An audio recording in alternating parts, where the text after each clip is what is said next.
Olá, caminhante, tudo em paz? Que o Senhor continue te abençoando todos os dias da tua vida.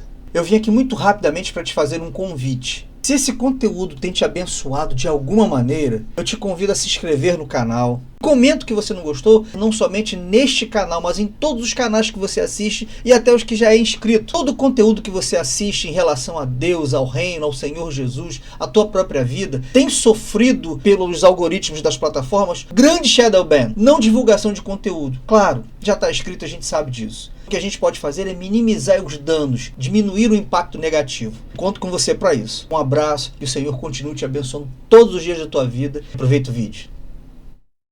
Olá, caminhante, tudo em paz? Vamos orar para iniciar nossa leitura? Oremos. Senhor, obrigado por todos os dias que nós tivemos e que teremos. Eu não sei, Senhor, quando essa pessoa iniciou a leitura do livro. Eu não sei qual é o estado de alma, de coração, de mente, até mesmo da parte material da vida dessa pessoa e de cada uma das que estão fazendo a leitura diária deste livro. Mas o Senhor sabe de todas essas coisas e sabe de tudo de mim também. E nós nos folgamos, eu folgo nisso. Peço que o Senhor, no momento em que essa pessoa iniciou esse vídeo com o coração apertado, ou alegre, ou ansioso, ou receptivo, ou fechado, mas está aqui, até este momento de oração, pelo menos, que ela tenha condição de sentir o teu toque e que o Senhor toque nela. E com certeza ela será transformada se assim for. E que haja então uma boa absorção dos ensinamentos, da leitura, e que haja mudança, e que haja melhora na vida de cada uma dessas pessoas que está fazendo leitura, para si, para ti sobretudo, e para o outro, assim como para o reino, em nome de Jesus. Amém. Vamos começar? Este é o nosso livro, Uma Vida com Propósitos. Dia 31. Entendendo tua forma. Tu moldaste-me primeiro por dentro e depois por fora. Tu me formaste no ventre de minha mãe. Salmos 139, 13. Somente você pode ser você. Deus projetou cada um de nós de modo que não houvesse réplica em todo o mundo. Ninguém tem exatamente a mesma composição de fatores que o tornam exclusivo. Isso significa que ninguém mais na Terra será capaz de desempenhar o papel que Deus planejou para você. Se você não fizer tua contribuição individual para o corpo de Cristo, ela não será feita. A Bíblia diz: existem tipos diferentes de dons, existem maneiras diferentes de servir a diferentes habilidades para realizar o trabalho. No capítulo anterior, vimos as duas primeiras: teus dons espirituais, formação espiritual, e teu coração, opções do coração. Agora veremos o resto de tua configuração. Forma. Aplicando teus recursos pessoais. Teus recursos pessoais são os talentos naturais com os quais você nasceu. Algumas pessoas têm uma habilidade natural com as palavras. Já nascem falando. Outras têm habilidades atléticas naturais, destacando-se em agilidade física. Outras ainda são boas em matemática, música ou mecânica. Quando Deus quis criar o tabernáculo e todos os utensílios para adoração, cuidou para que houvesse artistas e artesãos que fossem formados com destreza, habilidade e plena capacidade artística para desenhar e executar todo tipo de obra artesanal.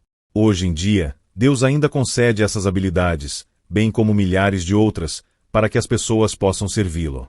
Todas as tuas habilidades vêm de Deus. Até mesmo habilidades usadas para o pecado foram dadas por Deus, estão apenas sendo usadas para o mal ou de forma imprópria. A Bíblia diz: Deus dá a cada um de nós habilidade para fazer bem determinadas coisas. Visto que tuas capacidades naturais vieram de Deus, elas são tão importantes e espirituais quanto teus dons espirituais. A única diferença é que você as recebeu no nascimento. Uma das desculpas mais comuns que as pessoas dão para não servir é: eu simplesmente não tenho nenhuma aptidão a oferecer. Isso é ridículo. Você tem dezenas, provavelmente centenas de habilidades inexploradas, desconhecidas e ociosas, que estão latentes dentro de você. Vários estudos revelaram que uma pessoa comum tem de 500 a 700 capacidades e habilidades, muito mais do que você imagina. Por exemplo, o cérebro pode armazenar 100 trilhões de fatos. Tua mente pode lidar com 15.000 decisões por segundo, como ocorre quando seu sistema digestivo está trabalhando. Teu olfato pode perceber até 10.000 odores diferentes. Teu tato pode detectar um elemento com um micron de espessura e tua língua pode detectar o gosto de uma parte de quinino em 2 milhões de partes de água. Você é um conjunto de habilidades incríveis, uma maravilhosa criação de Deus. Parte da responsabilidade da igreja é identificar e disponibilizar essas habilidades para servir a Deus. Todas as habilidades podem ser usadas para a glória de Deus. Paulo disse: quer vocês comam, bebam ou façam qualquer outra coisa, façam tudo para a glória de Deus. A Bíblia é cheia de exemplos de diferentes capacidades que Deus usou para a sua glória. Aqui estão apenas algumas mencionadas nas Escrituras: capacidade artística, capacidade arquitetônica, administração, culinária, construção de navios, produção de doces, capacidade para debates, desenho, embalsamamento, bordados, gravação, agricultura, pesca, jardinagem, liderança, gerenciamento, serviços de alvenaria, composição, produção de armas, trabalhos com agulhas, pintura, plantação, filosofia, habilidade com maquinarias, invenções, carpintaria, navegação, atividades militares, alfaiataria, ensino, literatura e poesia. A Bíblia diz: há diferentes habilidades para realizar o trabalho, mas é o mesmo Deus quem dá a cada um a habilidade para fazê-lo. Deus tem um lugar em sua igreja, onde tua habilidade pode se distinguir e você pode fazer a diferença. Cabe a você achar esse lugar. Deus dá a algumas pessoas a habilidade de ganhar muito dinheiro. Moisés disse aos israelitas: mas lembrem-se do Senhor, o teu Deus, pois é Ele que lhes dá a capacidade de produzir riqueza. Pessoas com essa capacidade são boas em fazer os negócios crescerem, fechar acordos ou vendas e obter lucro. Se você possui habilidade para os negócios, deve usá-la para a glória de Deus. Como? Primeiro, compreenda que tua habilidade veio de Deus e dê o crédito a Ele.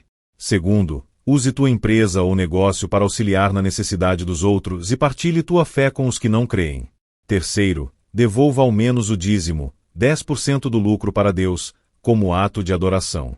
E, por fim, fixe para si a meta de ser um construtor do reino, em vez de ser um construtor de riquezas. Vou explicar isso melhor no capítulo 33. Deus quer que eu faça aquilo que sou capaz de fazer. Você é a única pessoa na Terra que pode usar tuas habilidades. Ninguém mais pode assumir o teu papel, porque ninguém mais possui a configuração exclusiva que Deus te deu. A Bíblia diz que Deus equipa você com tudo o que você necessita para fazer a sua vontade. Para descobrir a vontade de Deus para a tua vida, você deve examinar seriamente em que você é bom e para que não tem habilidade. Se Deus não lhe deu a habilidade de cantar bem, não esperará que você seja cantor de ópera.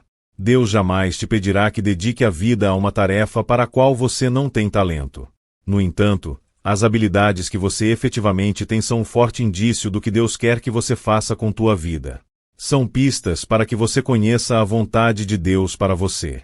Se você for bom em projetar, recrutar, desenhar ou organizar, é seguro supor que os planos de Deus para a tua vida incluem tal habilidade de alguma forma.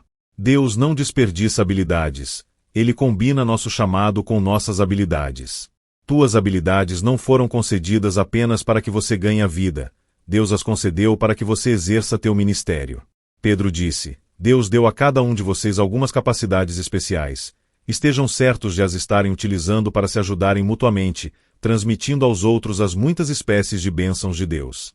Enquanto este livro é escrito, aproximadamente 7.000 pessoas estão usando suas habilidades para o ministério na igreja de Saddleback, suprindo todo tipo de serviço que você possa imaginar, consertando carros doados para que sejam dados aos necessitados, achando os melhores negócios para as compras da igreja, trabalhando com paisagismo, organizando arquivos, projetando arte, programas e prédios, fornecendo tratamento de saúde, preparando refeições, compondo músicas, ensinando música, escrevendo propostas de subvenções, treinando times, fazendo pesquisas para sermões ou traduzindo-os e realizando centenas de outras tarefas especializadas.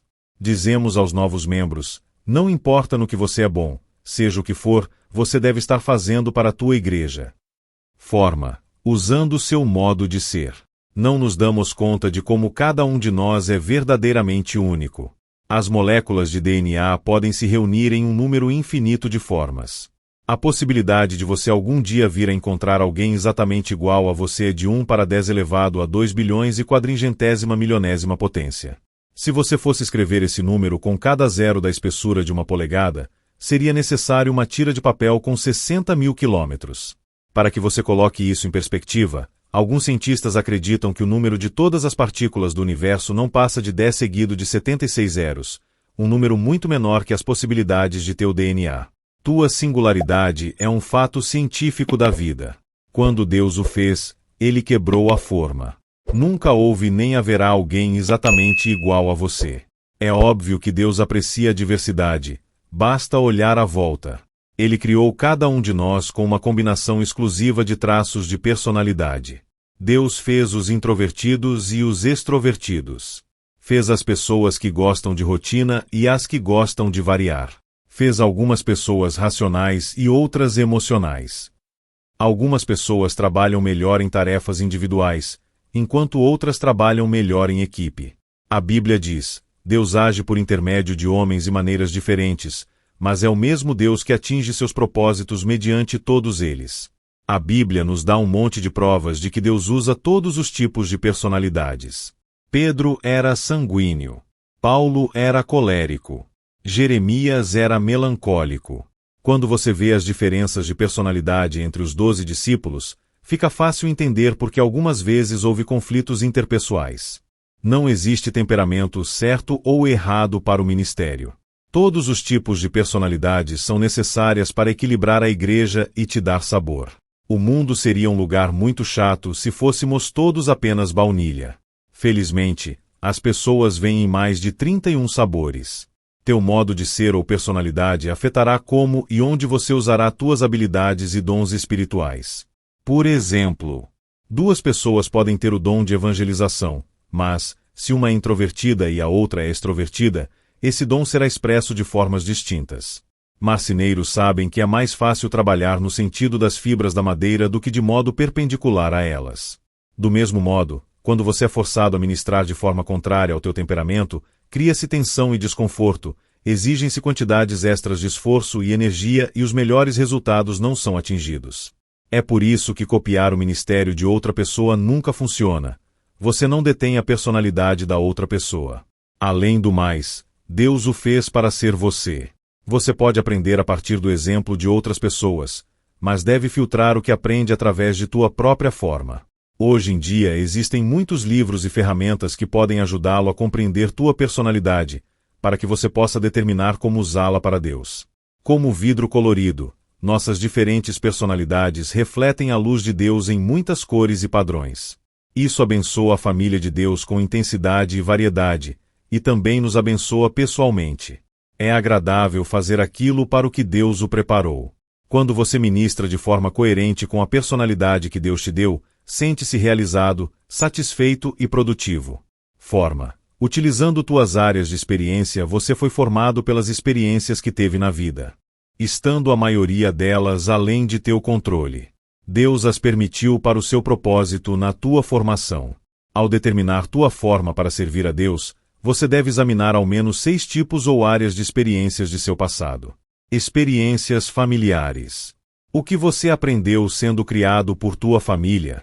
Experiências educacionais. Quais eram tuas matérias favoritas na escola? Experiências vocacionais. Em quais empregos você foi mais eficiente e de que mais gostou de trabalhar? Experiências espirituais. Qual foi tua época mais significativa com Deus? Experiências no ministério. Como você serviu a Deus no passado? Experiências árduas. Com quais problemas, mágoas, espinhos e provações você aprendeu? É a última categoria, experiências árduas, que Deus mais usa para prepará-lo para o ministério. Deus jamais desperdiça uma dor. Na verdade, é muito provável que teu maior ministério surja de tua maior dor. Quem poderia ministrar melhor aos pais de uma criança com síndrome de Down do que outro casal que tenha um filho padecendo do mesmo mal? Quem poderia ajudar melhor na recuperação de um alcoólatra do que alguém que tenha combatido esse demônio e tenha achado liberdade? Quem poderia confortar melhor uma esposa que tenha sido trocada por uma amante do que uma mulher que tenha passado pela mesma agonia? Deus intencionalmente permite que você passe por experiências árduas, a fim de capacitá-lo a ministrar às outras pessoas. A Bíblia diz: Ele nos conforta em todos os nossos problemas, de modo que podemos confortar a outros. Quando alguém estiver atribulado, seremos capazes de dar-lhe o mesmo conforto que recebemos de Deus. Se você realmente deseja ser usado por Deus, deve entender uma verdade poderosa. As mesmas experiências que te trouxeram mais arrependimento e ressentimento na vida, aquelas que você queria esconder e esquecer, são as que Deus quer usar para ajudar aos outros. Elas são teu ministério. Para que Deus utilize tuas experiências dolorosas, você deve estar disposto a partilhá-las. Você tem de parar de encobri-las e deve admitir honestamente tuas faltas, fracassos e temores. Fazer isso provavelmente tornará teu ministério mais eficiente. As pessoas se sentem mais estimuladas quando lhes contamos como a graça de Deus nos ajudou na fraqueza do que quando fazemos alarde sobre nossa força. Paulo compreendeu essa verdade, por isso era honesto sobre seus acessos de depressão. Ele admitia: Eu acho que vocês devem saber, amados irmãos, que tempos difíceis nós atravessamos na Ásia. Fomos realmente esmagados e oprimidos, e tivemos medo de não conseguir sobreviver. Sentimos que estávamos condenados à morte e percebemos como éramos fracos demais para socorrer-nos a nós mesmos. Isso, porém, foi bom, porque assim nós colocamos tudo nas mãos de Deus, o único que poderia salvar-nos, pois é capaz até de levantar os mortos. E Ele nos ajudou mesmo, e nos salvou de uma morte terrível. Sim, e esperamos que Ele faça assim sempre. Se Paulo tivesse mantido em segredo sua experiência de dúvida e depressão, milhões de pessoas nunca se teriam beneficiado dela. Somente experiências partilhadas podem beneficiar os outros. Aldous Huxley disse: experiência não é o que acontece com você. É o que você faz com o que acontece com você.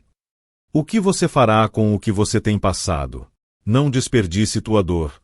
Use-a para ajudar os outros. Após termos visto essas 5 vias que Deus utilizou a fim de moldá-lo para teu serviço, espero que você venha apreciar mais profundamente a soberania de Deus e tenha uma ideia mais clara de como Ele o preparou para o propósito de servi-lo. Utilizar a tua forma é o segredo tanto da produtividade quanto da realização no ministério. Você alcançará a tua eficiência máxima quando utilizar teus dons espirituais e habilidades na área de interesse de teu coração, de uma forma que melhor expresse tua personalidade e tuas experiências. Quanto melhor o enquadramento, mais bem-sucedido você será. 31º dia. Pensando no meu propósito.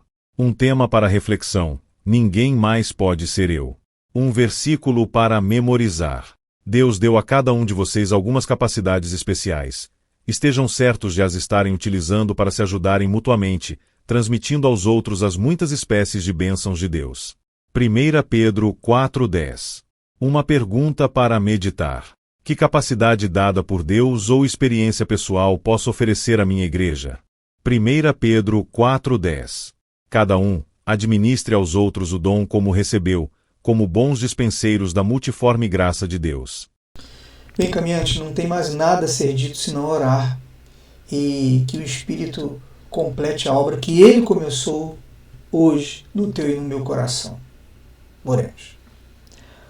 Obrigado por essa leitura, obrigado porque nós lemos e ouvimos um pouco mais dessa ferramenta que o Senhor dirigiu o teu Filho para que escrevesse. E que tudo que foi dito, tudo que foi ouvido, tudo que foi lido possa ser tirado de melhor proveito possível para o nosso crescimento, automaticamente para o crescimento do teu reino, e para que nós consigamos fazer realmente, de fato, o desejo do teu coração. Nisso aí nós folgaremos, nisso aí nós seremos satisfeitos, Pai. Agora nos leve aos nossos afazeres na tua paz, em nome de Jesus. Amém. Até a próxima leitura, caminhante. Que Deus continue te abençoando todos os dias da tua vida. Um abraço.